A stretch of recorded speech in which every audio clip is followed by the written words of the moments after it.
So tonight our focus though on OPM is equity partners. So some people, we always talk about using other people's money. How about using other people's equity? So equity partners can mean a few different things, but usually what does it mean, Jennifer?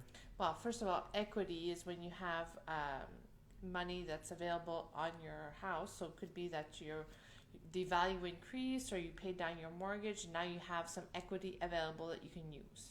Or an equity partner is someone that could partner with you and invest, but then what they want maybe is not cash. They want equity in the deal. So that's what that's it what can you meant be. by equity partner. Yeah, Sorry. yeah, that's okay though. But also equity, it's important. Some people don't quite know, or they don't know. I spoke with a lady today, and she's like, "I have 500,000 in equity in my property." I'm like, "Yeah, you have a gold mine. You need to think about it.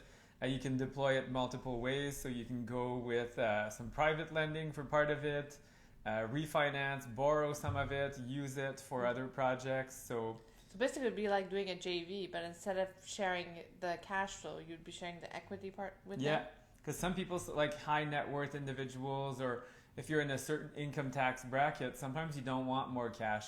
You'll just be paying more income tax. So if it's equity, at some point you will pay income tax, but speak to your accountant. To delay it to the right moment where you're not. So you don't actually need the cash flow, but you have the equity, and you're going to be able to be cashing out on that equity at the right moment. Yeah, so taking a sabbatical, heading somewhere. So, are you guys nervous that this COVID situation with businesses closing, that real estate will be affected? So, no. That's the short answer. Because the reason is what we buy is really... It's like... Well, you have to always buy smart. Doesn't matter what's happening in the economy, what's going on, what COVID or whatever situation is going on. So you have to make sure you're buying the right property. At the right price. At the right price. No FOMO. No. And then what is great about real estate is the prices of properties will probably do this. Yeah. But like the rent will always do this. Well, it depends on the province, actually. Well, it almost Western always does Canada, that. it's done that too. It's gone like a heartbeat when you're Well, we're not buying COVID. in those areas. Well, we are looking out west, though. But you're not, but I am. Yes, he's looking we need at to those agree. areas. We sound like an old couple arguing. Because we are an old couple arguing. So anyway, so definitely you have to be buying at the right price, like Jennifer said. Rent usually does go up. Yes, we haven't witnessed in any of the markets that we buy in any way. And we never rent going down. And we never go high end. You always want mid. You don't want the low, like rock bottom, crack house style. Like, no, stay away from that. Yes, stay away from the crack houses. Unless you're doing a total like rebuild or rehab. And we don't do the luxury rentals either. No. So I think that the meat and potatoes, the average apartment is what's always going to go up, and is always going to be consistent. Because people, picture that, like people that were going to buy a house, now they've been priced out. What are they going to rent?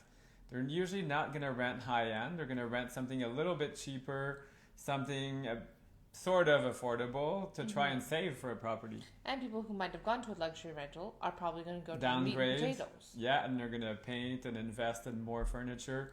So that's why it's always good. Like usually when the economy's bad, the home renovation centers do really well because people stay home or they stay in apartments, they fix things up. Or if the economy is going well, home renovation centers do great because people are upgrading. So it's the same idea for apartments or rentals. You don't want to go too high or too low unless you're doing a major renovation. So exactly. And get equity partners. So those people are great. So they can lend you money in exchange for equity in your deal. Or it could be other things like Jennifer was saying, but they could be lending their equity, or it could be an equity partner that wants equity at the end. That's it, because I've heard of people lending the equity, so not cashing out, not refinancing, just using the equity, because when you do commercial, we're not experts, so do your due diligence, but when you have commercial properties like the one we're doing right now, Jennifer, usually you need equity. So commercial, you need 25% net worth of whatever you're buying. So if it's $1 million, you need to show 250,000 in net worth. So you could get a partner just for the net worth, and then of course you'll need cash and different things, but you could get a partner just for that and they get paid a fee. To increase the net worth in order to do a To commercial qualify. deal. Yeah, like our next deal, let's say it's 600 million.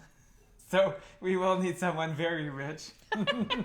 Yeah, that will not be us doing that. We're not. But I mean, Anyway. a few $1,000,000, like as you grow, then you get partners for certain things. So Yes. So anyway, that's our thing of OPM tonight. So we are talking.